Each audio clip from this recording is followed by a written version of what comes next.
Welcome to the Deep Dive, where we sift through a stack of sources to extract the essential insights you need to be truly well-informed. Our mission today is to really embark on a comprehensive deep dive into the life, the very multifaceted life and legacy of William Jefferson Clinton, the 42nd president. We're going to explore the complexities, of a leader often described as a charmer, but one who navigated this relentless crossfire of political and personal challenges. We want to uncover surprising facts and, crucially, the why behind his story. That's exactly right. We're pulling from, a really vast array of material. It covers his entire career, from his humble beginnings in Arkansas right up to the highest office. Our goal is to reveal those key moments, the policies, the controversies that didn't just shape his time in power, but frankly, continue to resonate in American politics today. Get ready to understand not just what happened, but maybe, just maybe, why it still holds our attention so much. Okay, so to truly unpack this enigma that is Bill Clinton, we really have to start at the very beginning. Hope, Arkansas. Yeah. What was the genesis of this political powerhouse? Well, his earliest years, they almost set a pattern of resilience, didn't they? Born William Jefferson Blythe III, August 19th, 1946. And his biological father died in a car accident just 3 months before he was born. Wow. Yeah. His mother, Virginia Del Cassidy, she later married Roger Clinton Sr., and Bill formally adopted that surname, Clinton, when he was 15. And it's right here, isn't it, in his relationship with his stepfather that we see some early signs of the immense personal challenges he'd face later. Definitely. Roger Clinton Sr. was described as a gambler, an alcoholic, abusive to the family, and we know that a then 14-year-old Bill actually confronted him. Apparently that stopped the physical abuse, though sadly the verbal stuff continued. And remarkably, Bill would later forgive Roger Sr. near his death. Uh-huh. That says something, I think, about his capacity for reconciliation, perhaps. It really does. And a unique detail from back then, his grandparents, Eldridge and Edith Cassidy, they owned a little grocery store in segregated Hope, but were known for selling goods on credit to people of all races. Maybe an early glimpse of inclusivity. That's a fascinating point. And those difficult early experiences certainly seem to forge a strong character. Clinton was, by all accounts, an active student, an avid reader, and a talented musician, too. The saxophone. Exactly. Played the tenor sax in a jazz trio called the Three Kings. And his interest in law, it sparked surprisingly early. Apparently, he successfully defended an ancient Roman senator, Catiline, in a high school mock trial. That's quite specific. It's fascinating how these moments can shape a life's path. And for Clinton, 2 moments in 1963 seemed really influential in steering him towards public service. Right, meeting President Kennedy as a Boys Nation senator, that handshake photo is iconic. And also being so deeply impressed by Martin Luther King Jr.'s I Have a Dream speech that he actually memorized it. So how did those experiences then propel him into his academic pursuits? Did they set a clear course? Oh, absolutely. They really set his course. He attended Georgetown University on scholarships, got his Bachelor of Science in Foreign Service in '68. He was class president twice there, intern for Senator J. William Fulbright. Okay, busy guy already. Very. And after Georgetown, he won that prestigious Rhodes Scholarship to University College, Oxford. Now, he left early for Yale Law School without finishing a degree from Oxford, but his time there was significant. He participated in Vietnam War protests, organized a moratorium event, and this period also brought about the, let's call it the draft controversy. Right, that phrase draft controversy, it certainly became a major flashpoint later, didn't it? It did. He tried, apparently unsuccessfully, to join the National Guard and Air Force ROTC. Then he declined to join the University of Arkansas ROTC. He stated his opposition to the war, but also his willingness to serve if drafted, quote, to maintain political viability. Political viability. That's telling. It is. He ultimately received a high draft number, 311, so his call-up was unlikely anyway. But yeah, this all resurfaced with intense scrutiny during the '92 campaign. Despite that early political storm, though, he moves on to Yale Law School, gets his JD in '73, and crucially, that's where he met Hillary Rodham. That's right.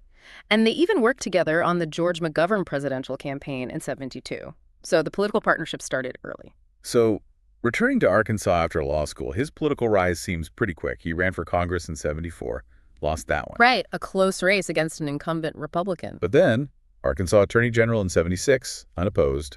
And then, boom, 1978, just 32 years old, elected governor of Arkansas. Yeah, the boy governor, youngest governor in the country at the time. It was a meteoric rise, really.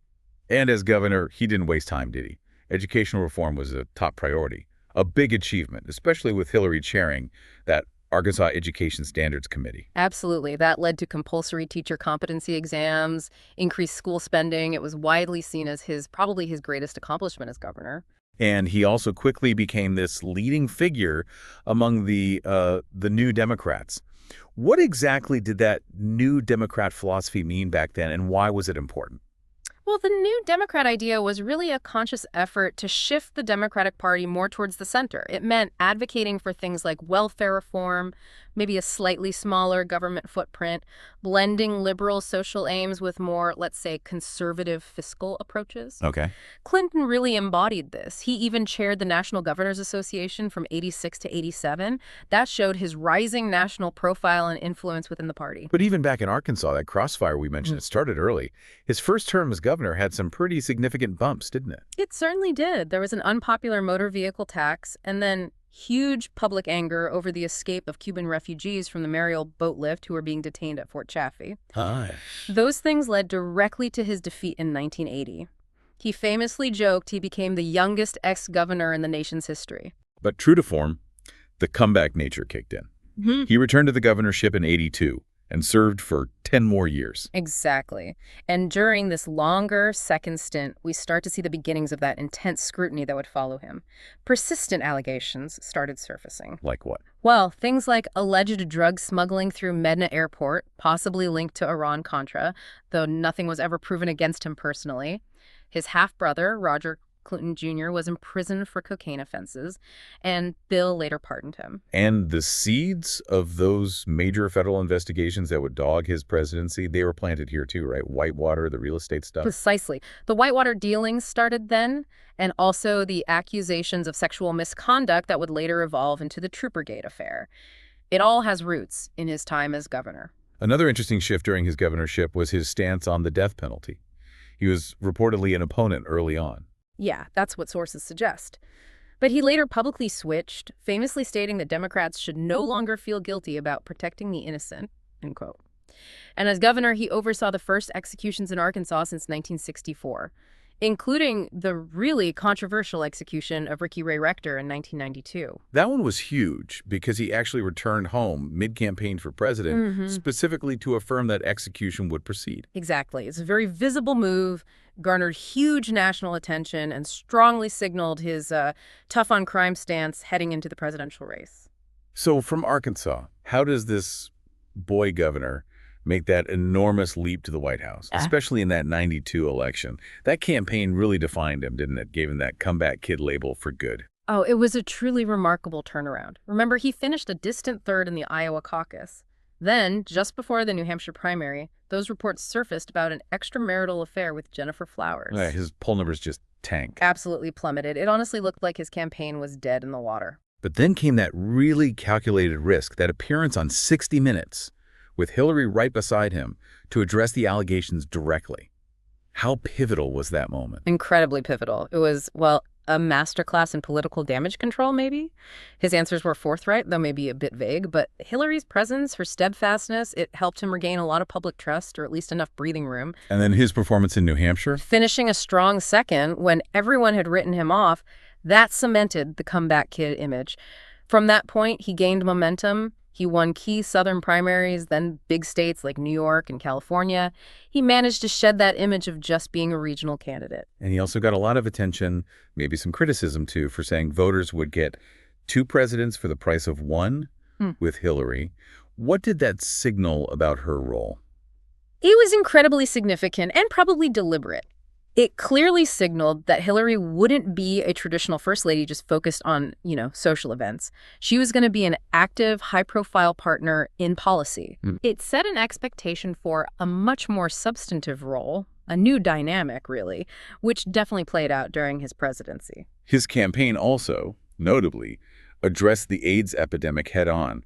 That moment where he told an activist, "I feel your pain." Right, and he later met with AIDS advocates, agreed to make AIDS a major policy speech. Yeah. It signaled a more compassionate approach compared to, certainly, the Reagan and Bush administrations. And then, of course, he goes on to defeat the incumbent, George H.W. Bush, whose approval had dropped because of the economy and breaking that no new taxes pledge, and also the independent Ross Perot. A huge victory. It ended 12 years of Republican control of the White House, and it gave Democrats control both the executive and legislative branches for the first time since Jimmy Carter, a massive shift in American politics. Absolutely. But heading into his 96 re-election, things didn't look so certain initially, did they? No, not at all. His chances seemed pretty slim for a while. There was public distrust lingering from Whitewater, plus the Democrats took a beating in the 1994 midterm elections for the Republican Revolution. But then the economy started seriously rebounding. And frankly, the congressional Republicans, led by Newt Gingrich, became increasingly unpopular with some of their tactics, like the government shutdowns. Clinton's approval ratings started climbing back up in mid-95. And he ended up winning pretty easily against Bob Dole, the Republican nominee. And Ross Perot ran again, but got much less support this time. Yeah, a comfortable victory in the end. And that made him the first Democrat to win 2 consecutive presidential elections since FDR Franklin D. Roosevelt. That's a major historical achievement. Definitely. What do you think were the key factors strategically or in terms of public mood that allowed him that decisive re-election, especially with all the controversies still swirling around? Well, it's the economy, stupid, right? That was undeniably central. But it was also Clinton's skill at positioning himself with those new Democrat policies. That third wave philosophy really defined his governance. Explain that third way a bit more. It was about blending elements from both sides, liberal and conservative ideas. So you get policies like NAFTA, the North American Free Trade Agreement, which was supported by many Republicans, and also major welfare reform, which fulfilled a conservative goal, but with some Democratic input. Okay, so it allowed him to occupy the center ground. Exactly. It let him appeal to a broader range of voters and kind of neutralize some of the standard Republican attacks. His focus on fiscal conservatism, for example, helped reduce budget deficits. We actually saw budget surpluses from 98 to 2000. Though, important caveat, the gross national debt still went up each year, right? That's true. The overall debt continued to rise, but the annual deficits were eliminated, turning into surpluses, which was seen as a huge accomplishment at the time. And it's undeniable. He presided over the second longest period of peacetime economic expansion in American history. Oh. That's a massive part of his legacy. Undeniably. Domestically, he also signed the Family and Medical Leave Act, FMLA, in '93. That was popular, bipartisan. Very popular, allowed unpaid leave for family and medical reasons, a big win for working families. He also moved quickly to reverse restrictions on family planning programs, adopting that slogan, safe, legal, and rare for abortion. And interestingly, the abortion rate actually declined during his administration. Yeah, by about 18%. And his 1993 economic plan, the Omnibus Budget Reconciliation Act, was a really big deal. It cut taxes for low-income families, small businesses, but raised them on the wealthiest 1.2% and mandated spending restraints, a key step towards those surpluses. There are darker moments, too, like authorizing the FBI's Waco raid in '93, which ended tragically with 75 deaths. Yes, though that operation had originally been planned under the Bush administration, it happened on Clinton's watch. Oh. And then on gun control, a significant move, signing the Brady Bill in '93, mandating federal background checks for firearm purchases. And his administration really leaned into crime policy with the 1994 Omnibus Crime Bill. Right. That expanded the death penalty, included crimes not resulting in death, and crucially, imposed that 10-year federal assault weapons ban. Very controversial, but a key part of his platform. But not everything worked. What about the big one that got away, the National Healthcare Reform Plan, spearheaded by Hillary Clinton? Oh, that was a huge legislative defeat, especially since Democrats controlled Congress at the time. It was a major blow to their early ambitions, showed just how hard comprehensive reform was, and honestly, its failure cast a long shadow over future healthcare debates for decades. But on the tech front, his administration was quite forward-looking, launching the first official White House website, whitehouse.gov. Yeah, and pushing other federal agencies onto the internet. That really started opening up government data and access to more citizens in a new way, a significant step looking back. And regarding the HIV/AIDS epidemic, they made a real push there, didn't they? Doubling federal funding for research, prevention, treatment, speeding up drug approvals. Yes, and the results were tangible. A significant decline in both new diagnoses and deaths during his terms. That was a powerful response to what was still a major public health crisis. But then on social issues, you see this complexity again. In 1996, he signs the Defense of Marriage Act, DOMA, Right, defining marriage federally as only between one man and one woman. Many saw that as a purely political move, trying to head off a potential constitutional amendment banning gay marriage, especially in an election year. Which is such a stark contrast to his other actions on gay rights. Because despite signing DOMA, he was the first president to appoint openly gay people to administrative positions. Exactly. And he publicly championed gay rights in other ways, lifting security clearance bans, outlawing discrimination based on sexual orientation in the federal civilian workforce. It really highlights maybe the political tightrope he was walking or just the evolving nature of those issues at the time. Definitely a tension there. He also signed the Illegal Immigration Reform and Immigrant Responsibility Act, IRA in '96, aimed at curbing illegal immigration. Yes, based on recommendations, interestingly, to reduce legal immigration as well. And in his second term, he championed a CA, the State Children's Health Insurance Program, that was very successful in getting health coverage to millions of kids, and oversaw the Balanced Budget Act of '97, another key piece contributing to those surpluses. And then, maybe one of the most consequential financial acts, signing the Financial Services Modernization Act in '99. That's the Gramm-Leach-Bliley Act, right? The one that repealed parts of Glass-Steagall. Precisely. That Depression-era law that had separated commercial and investment banking. Repealing it was a landmark decision that fundamentally reshaped the financial industry, with consequences many are still debating today. Okay, so shifting gears to foreign policy. Clinton enters the White House facing this completely new post-Cold War world. It meant navigating new crises, new geopolitical dynamics. We saw that very starkly and tragically in Somalia. Yeah, the mission started under Bush as humanitarian aid, but under Clinton, it shifted towards trying to neutralize Somali warlords. That led directly to the Battle of Mogadishu, Black Hawk Down. Terrible images. 18 U.S. soldiers killed, their bodies desecrated. How did that disaster shape his approach to interventions going forward? It had a huge impact. It led to a much more cautious, maybe even reluctant approach to putting U.S. boots on the ground in complex internal conflicts, the Mogadishu effect. But that caution had its own tragic consequences, didn't it, in Rwanda? Yeah, terribly so. Yeah. Despite getting intelligence reports in April '94 talking about a final solution, genocide underway, the administration chose not to intervene militarily. Clinton himself later called this one of his biggest foreign policy regrets. It's such a stark contrast, that caution after Somalia versus his actions in the Balkans. He did push European allies for military action against Bosnian Serbs. He did. U.S. and NATO aircraft eventually bombed Bosnian Serb targets in '95. That military pressure led to the Dayton Peace Accords and the deployment of U.S. peacekeepers to Bosnia. And then later in Kosovo, in '99, he authorized a major NATO bombing campaign against Yugoslavia to stop ethnic cleansing there. Right. Though that intervention also drew criticism. Some questioned the scale of the alleged genocide before the bombing started, and others noted that atrocities actually increased after the bombing campaign began. It was complex. He also played a really significant personal role in the Irish peace process. Absolutely. He was the first U.S. president to visit Northern Ireland, back in '95. His administration's engagement was seen as crucial in helping broker the Good Friday Agreement in 1998, a major diplomatic success. When it came to Iran and Iraq, the policy was called dual containment. What did that mean in practice? It was basically a strategy to isolate and weaken both Saddam Hussein's Iraq and the Islamic Republic of Iran, trying to prevent either one from dominating the Persian Gulf. For Iran, this meant declaring it a state sponsor of terrorism, a rogue state imposing heavy sanctions, especially on its oil industry. They also paid a settlement for that tragic 1988 shooting down of Iran Air Flight 655 by the USS Vincennes. Yeah, and for Iraq? Continued warnings about Saddam's WMDs, though no stockpiles were ever found then. Clinton signed the Iraq Liberation Act in '98, which stated U.S. policy was regime change, but without committing to direct military intervention to achieve it. And he launched Operation Desert Fox, a 4-day bombing campaign against Iraqi targets in '98. The pursuit of Osama bin Laden also became a stated U.S. objective during his presidency. Yes, particularly after the 1998 bombings of U.S. embassies in Kenya and Tanzania.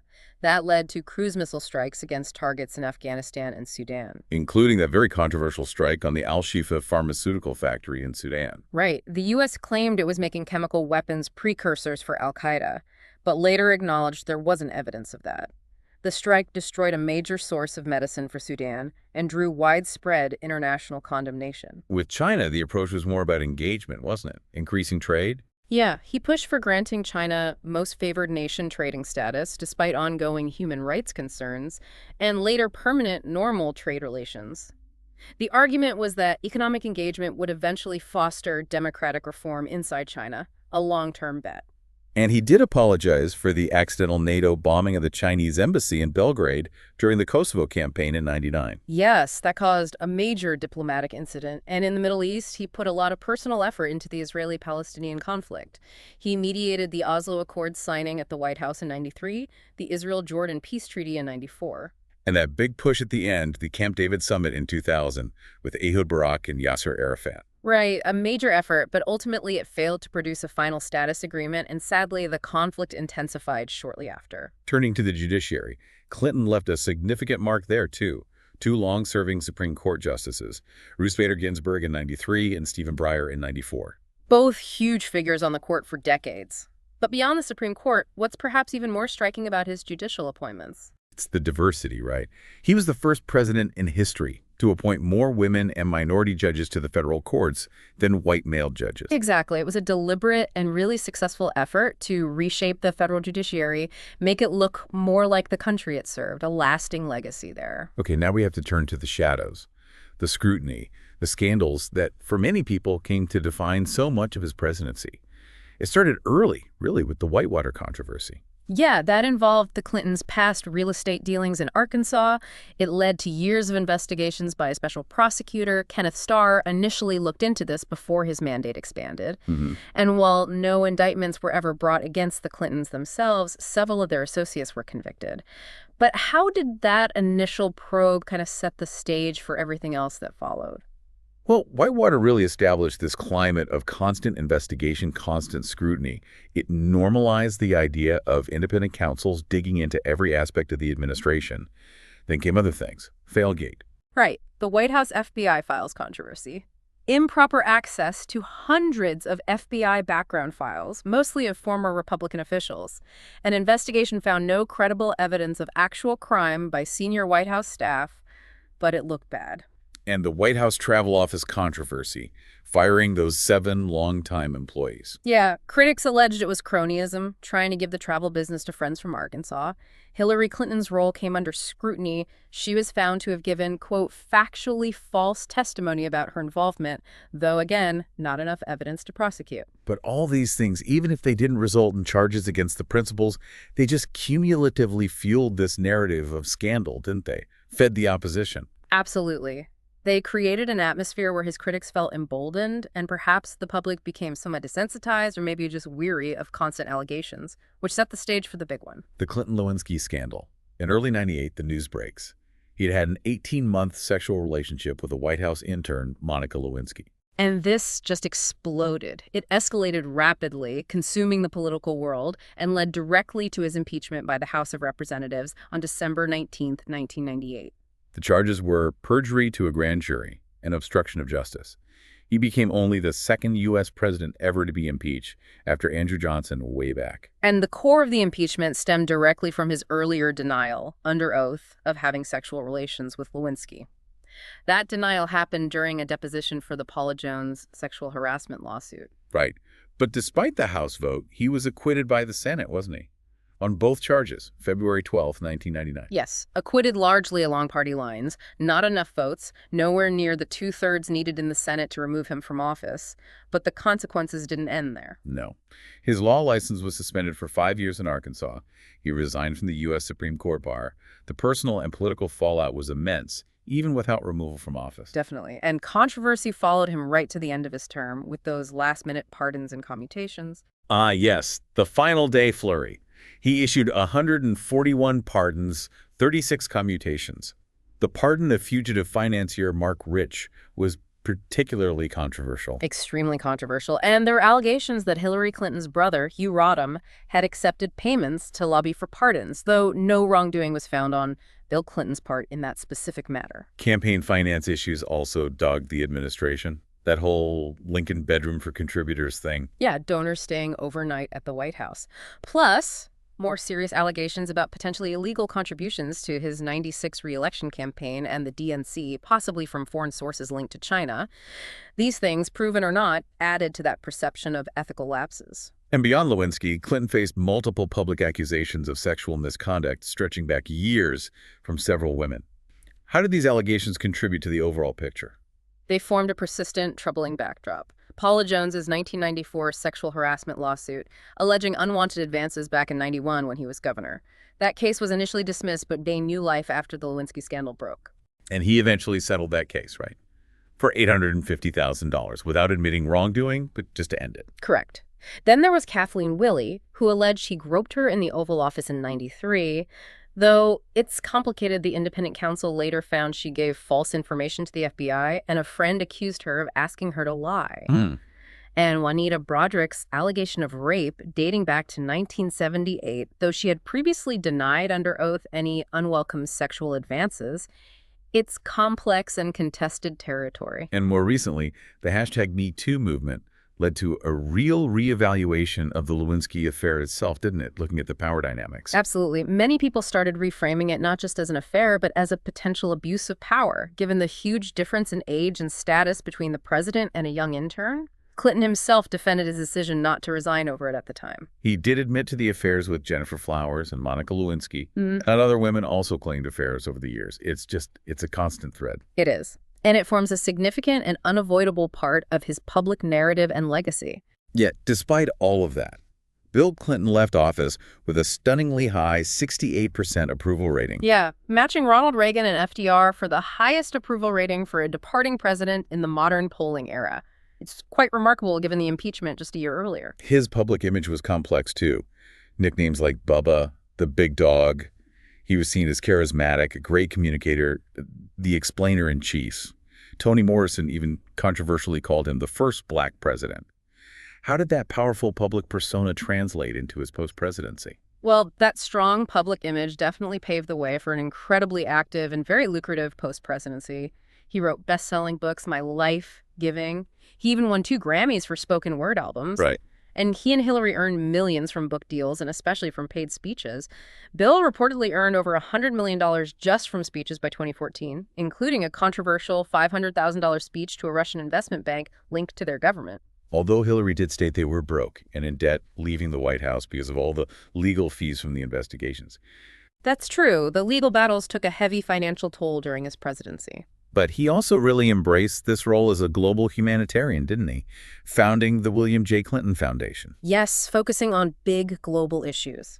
HIV/AIDS prevention, climate change, poverty alleviation, very significant work globally.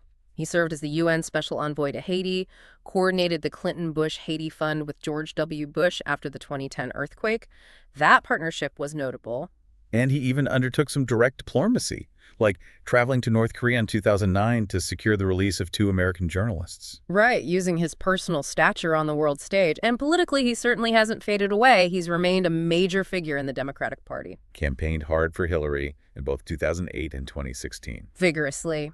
And he endorsed and campaigned for Barack Obama in 2012 and for Joe Biden and Kamala Harris in 2020 and again in 2024. Though some of his recent comments, particularly in the 2024 election cycle, criticizing Arab and Muslim Americans over the Israeli-Palestinian conflict, they caused quite a backlash, didn't they? They did. It raised questions about his continued relevance, maybe his connection to the pulse of the modern Democratic Party, especially its younger, more progressive wings. His health has also become more of a focus in his later years. He's faced some serious challenges. Yeah, quadruple bypass surgery back in 2004.